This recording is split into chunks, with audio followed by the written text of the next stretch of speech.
Hi, I'll be doing an informative presentation regarding about the topic of aircraft leasing.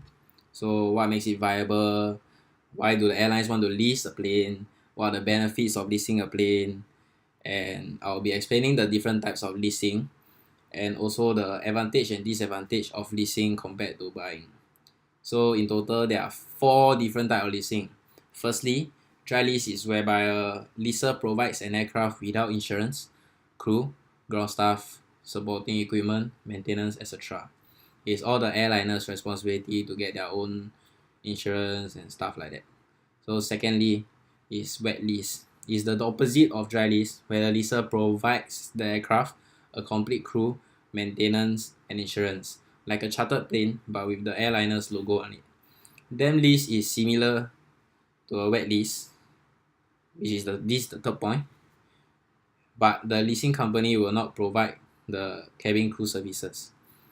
So lastly, for sale and lease back is where an airline buys an aircraft, they sells it back to a leasing company then at a current market price and immediately lease the same aircraft back to save on their depreciation provision, increasing profit and also save tax.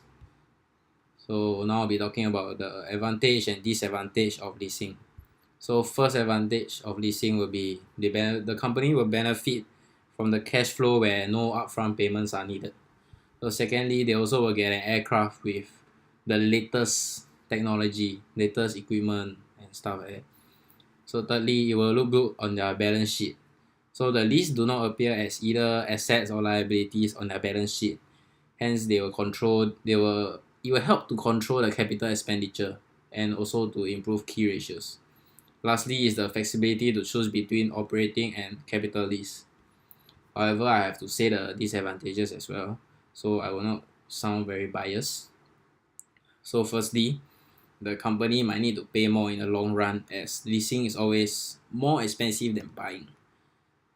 And also the company will have to pay for the financial charges.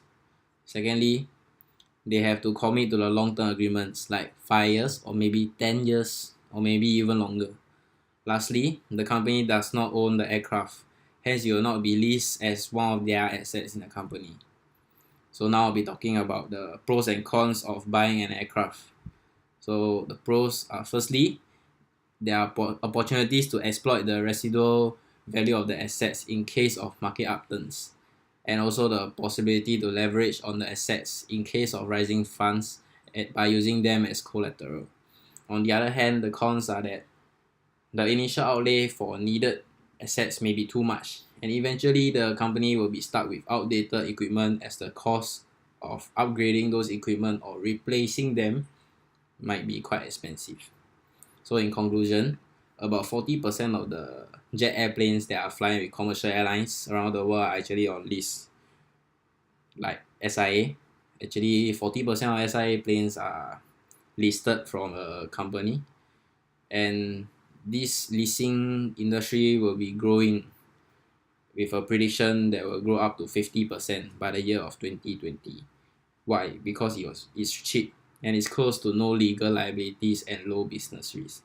So here's my story, and this is actually at the end of my informative presentation. I'll recommend leasing as it's safer in a way to compare to buying. As the technology advances further, the equipment in an aircraft will definitely be more advanced also. So not only the technology wise, the space in the plane also, like Airbus 380, where the space is actually quite big.